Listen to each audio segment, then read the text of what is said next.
Сәлеметсіңдер ме балалар? Сабағымызды бастаймыз. Кім сабаққа қатысып отыр? Сәлемет етәки.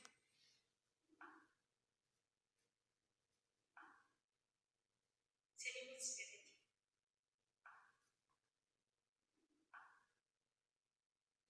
Сәлеметсіздер Жайсира тәти.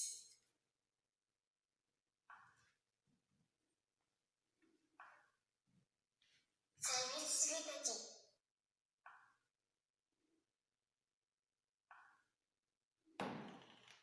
Сәлеметсіздер тәти.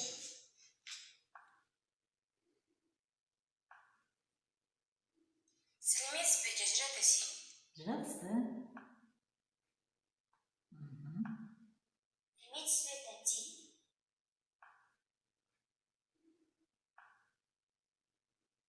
Сәлеметсіздер Жайсира тәти.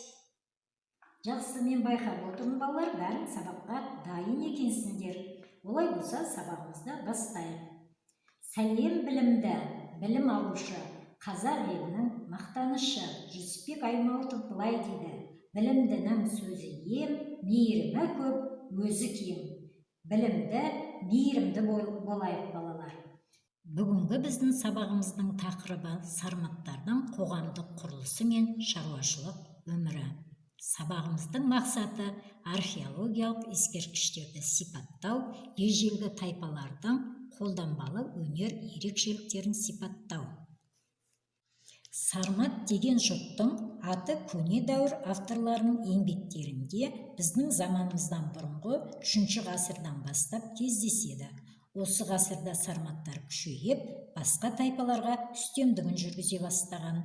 Оларды тарихи деректерде алғашқы кезеңде біздің заманымыздан бұрынғы 8 ғасырда савраматтар деп атаған.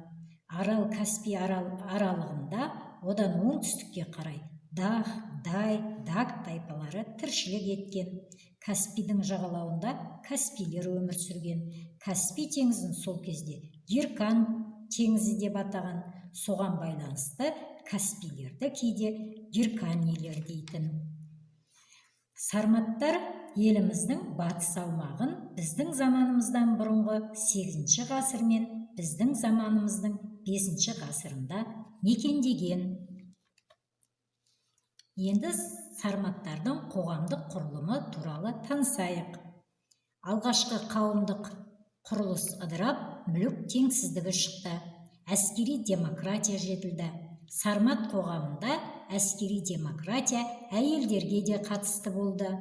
Сарматтарда әлеуметтік теңсіздік болғанын дәлелдейтін археологиялық ескерткіштер, жерлеу орындары. Алғашқы қауым кезінде қауымдағы сарматтардың құқықтары бірдей болып, қауымның барлық мәселелерін ру ақсақалдары, тайпа көсемі, қауым мүшелерімен ақылдаса отырып шешкен. Ал әскери демократияның заманында қауымның ішкі сыртқы мәселелерін тек әскер басшылары мен қолбасшылары шешетін. Олар қарапайым қауым мүшелерімен санаспады. Сарматтар қоғамында әскери демократия ерлерге де, әйелдерге де бірдей қатысты болды. Сарматтарда әйелдердің қоғамдағы рөлі, орны басқа көшпелі тайпаларға қарағанда жоғары тұрды. Сарматтардың шаруашылығы. Сарматтар негізінен көшпелі мал шаруашылығымен айналысты. Жылқының тебіндеуге үйренген түрі және жорықтарға мінетін қазанаттар өсірілді. Батыс сарматтар отырықшылық салтқа көшті. Сарматтар өмірінде аңшылық үлкен рөл атқарды.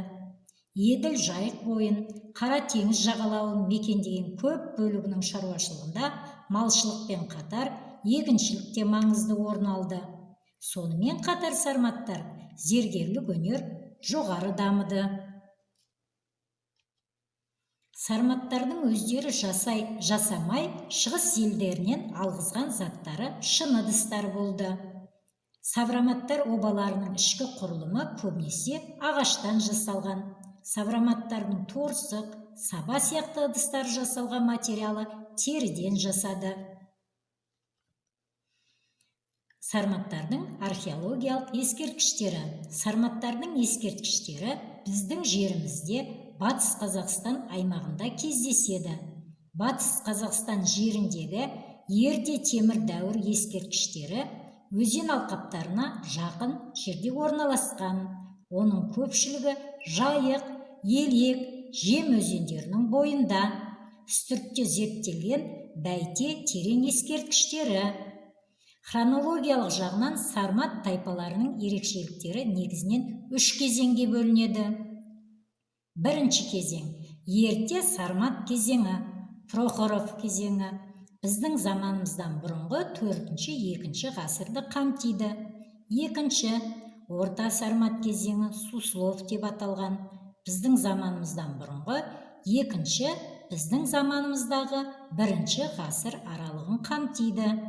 Соңғы Сармат кезеңі біздің заманымыздың 2-4 ғасырлар аралығын қамтиды. Саврамат Сармат тайпалары Орталық Азия мен Қара теңіз өңірі мәдениеттерін байланыстырады. Грек мәдениеті Сармат қоғамының дамуына әсер ететінін көрсетеді. Батыс Қазақстан савраматтарының ескерткіштерінің ерекшелігін екіге бөліп қарастырайық. Біріншіден, обалардың ішкі құрылымы көбінесе ағаштан жасалған. Екіншіден, әр пішінді қабірлер көп кездеседі. Тік бұрышты, дөңгелек, сопақ, тағы басқа. Обалар үлкен оба, орташа оба, шағын оба болып 3-ке бөлінді. Үлкен обаға тайпа көсемдері жерленді, орташа обаға жауынгерлер, шағын обаға қауым мүшелері, қарапайым халықтар жерленген. Саврамат ескерткіші Аралтөбе. Табылған жері Атырау облысы, Жылыой ауданы. Сармат көсемі қазақ жерінен табылған 2-ші алтын адам. Қару-жарақ, жебе, қанжар сынықтары, абыз асатаяғының бөліктері табылды. Көсемнің киім-кешегі өте бай, асыл бұйымдармен, алтын әшекейлермен безендірілген. Қорыта айтатын болсақ, сарматтар жауынгер тайпа, өнерлі халық. Сынтас ескерткіші. Савраматтардың сынтас қорымында 3 саврамат жауынгері жерленген. Жандарынан қола жебе, қанжар, темір ауыздықтар, қыш ыдыстар, сүйек қасықтар табылған. Бесоба ескерткіші. Бесоба қорымынан абыз әйелдер жерленген. Қорымда 2 әйелдің бастары оңтүстік батысқа қаратылып жерленген. Жандарына айна, алтын сырға, моншақ сияқты заттар және қасқыр бейнесі бар 3 аяқты құрбандық тақта қойылған. Сонымен сармат ескерткіштері балалар. Бесоба қорымында абыз әйелдер жерленген, сынтас қорымда 3 саврамат жауынгер жерленген, Аралтөбе ескерткішінде абыз асатаяғының бөліктері табылған. Сондай-ақ Аралтөбеде қорымындағы сармат көсемі қазақ жерінен табылған 2-ші алтын адам болып саналады. Бәйте терең ескерткішінде адамды жерлеген орын. Сонымен қоса аруақтарға арнап ас беру, мінәжат жасау үшін салынған ғибадатханалар да кездеседі. Балалар, қазір Білімландтан видео бейнетаспаны тыңдаймыз. Содан соң тапсырмаларды орындаймыз.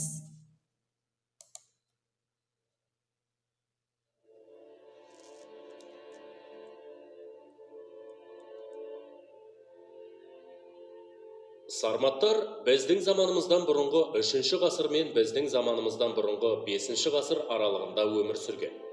Ерте темір дәуірінде қазіргі Батыс Қазақстан аумағын сармат тайпалары мекендеген. Олардың аумағы кеңейіп, шығысында Тобыл өзенінің бойымен Арал теңізіне, батысында Қара теңіздің солтүстік жағалауынан Дон өзеніне дейінгі аумақты қоныстанды.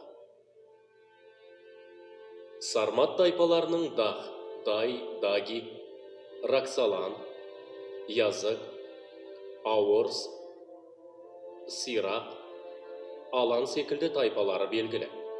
Сарматтар негізінен дала тұрғындары болды. Олар көшпелі және жартылай көшпелі өмір салтын ұстанды. Олар жылқы, мүйізді ірі қара, қой, түйе өсірген.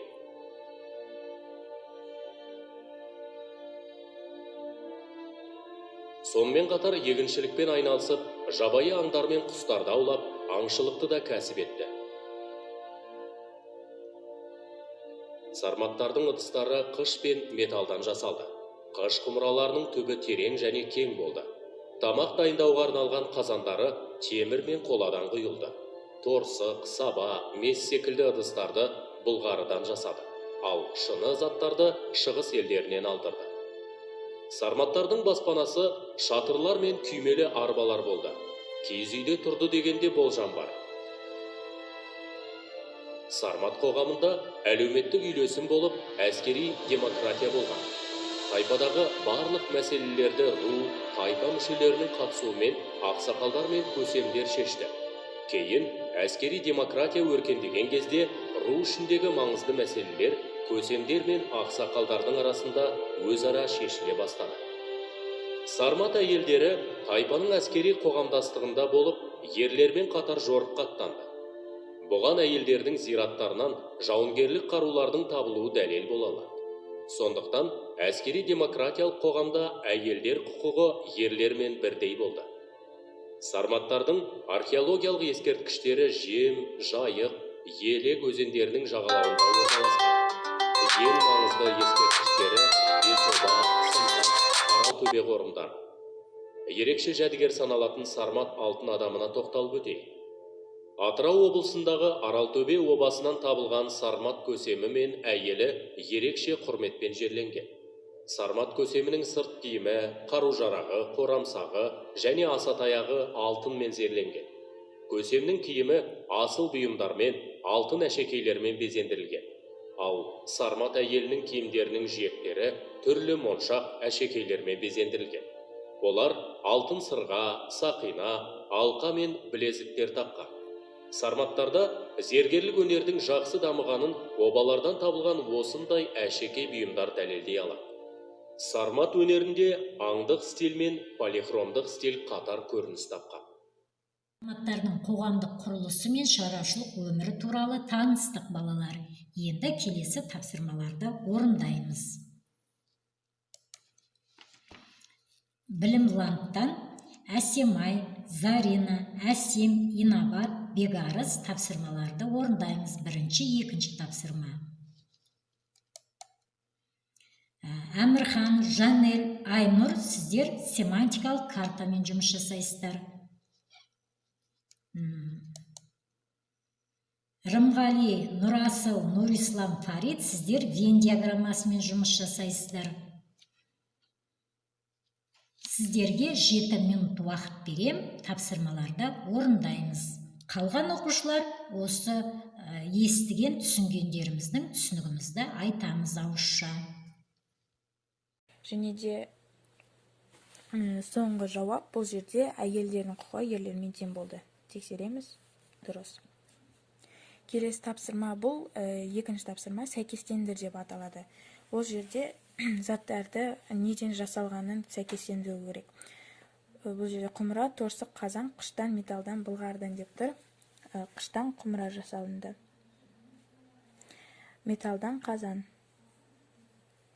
Ал былғардан торсық. Тексереміз. Дұрыс. Бұл жерде келесі тапсырма Сармат тайпаларын анықта. Сармат тайпалары бұл жерде язык, ауыз, дах, сирак, алын. Дұрыс. Бұл жерде келесі тапсырма деректердің дұрыс жауабын жаз. Сармат археологиялық ескерткішінің бірі орналасқан жер ол Аралтөбе.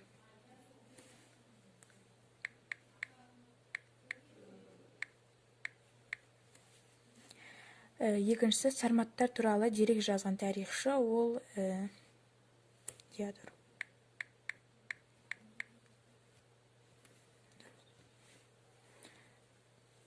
Бұл жерде келесі тест тапсырмалары Сармат тайпасы өсірген мал түрлері.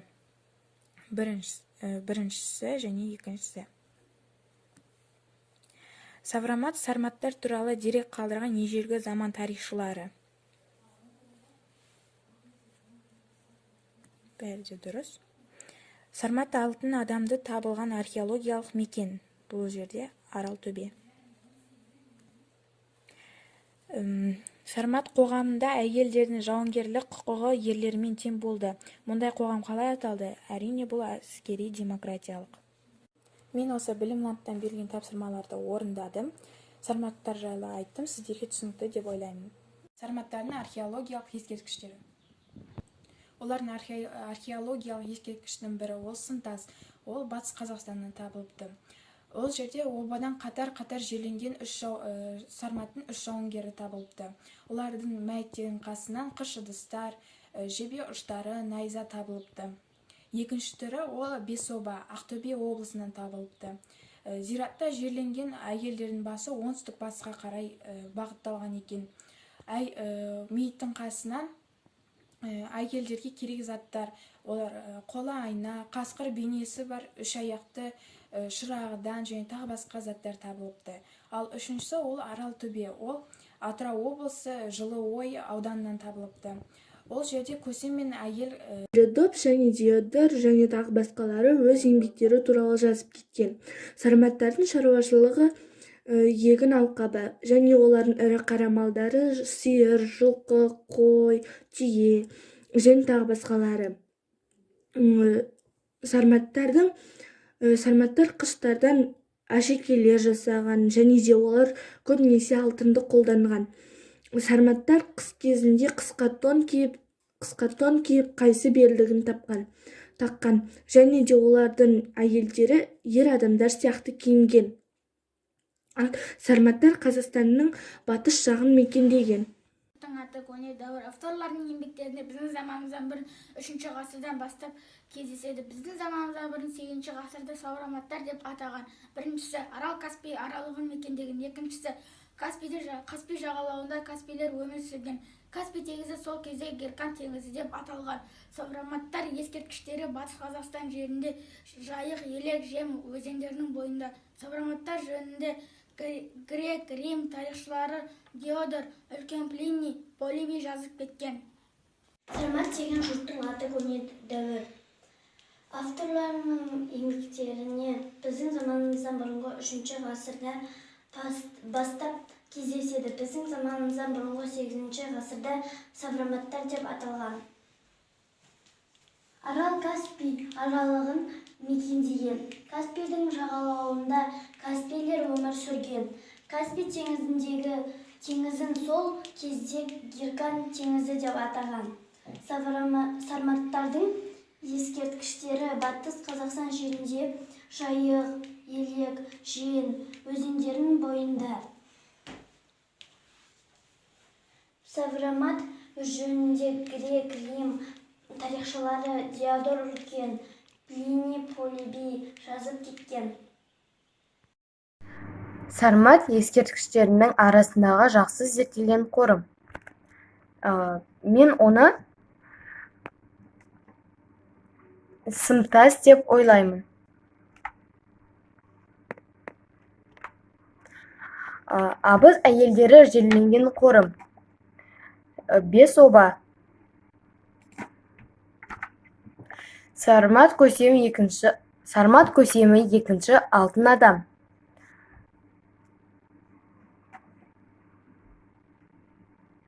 Аралтөбе. Мінажат жасау үшін салынған ғибадатхана. Байтте болады. Сарматтар мекендеген теңіз жағалаулары. Жайық. 1999 жылы зерттелген қорған. Аралтөбе деп ойлаймын.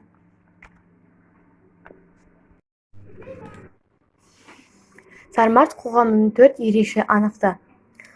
Олар тайпа, әскери, әлеуметтік және әйелдер. Тексеру дұрыс. Қыштан құмыра жасалынады. Металдан қазан жасалынады. Былғарыдан дұрыс жазылған. Тексеріп көреміз. Дұрыс. Сармат тайпаларын анықта. Язык, дағ, ауыз, сира, алан. Тексереміз. Дұрыс. Сармат археолог ескерткішінің бірі орналасқан жері. Әрине ол Арал төбе. Арал төбе.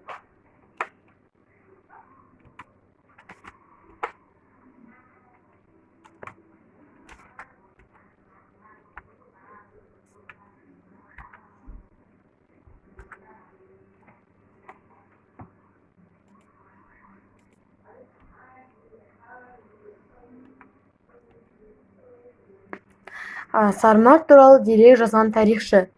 Әрине ол Диодор.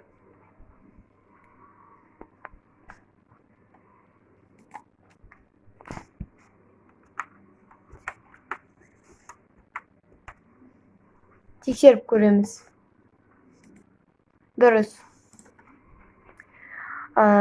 Сармат тайпасы өсірген мал түрлері.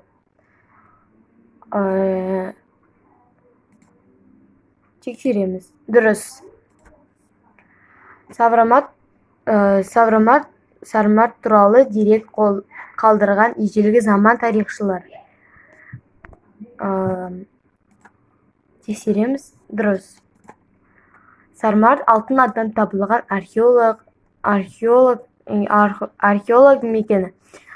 Әрине ол Арал төбе. Дұрыс.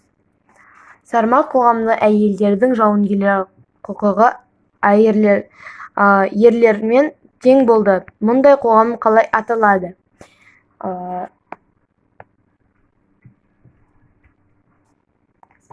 Әрине ол әскери тексеру. Дұрыс. Енді аяқтау. Дұрыс. 1969 жылы Есік қаласында Есік облысында табылды. Мерзімі біздің заманымыздан бұрын 5-4 ғасыр. Археолог Ақышев тапқан. 1999 жылы Атырау облысы Жылой ауданынан табылды. Мерзімі біздің заманымыздан бұрын 2 ғасыр. Археолог Самишев ашқан. 3. Көсем қолбасшы қазақ мәдениетінің дамығанының дәлелі. Рахмет балалар, уақытысында маған тапсырмаларыңызды жібердіңіздер. Мен тексеріп қарап шықтым. Енді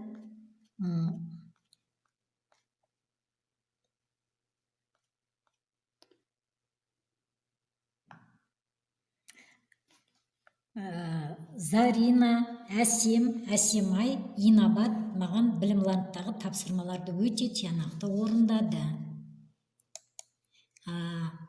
Жанел семантикалық картадан өте жақсы орындады.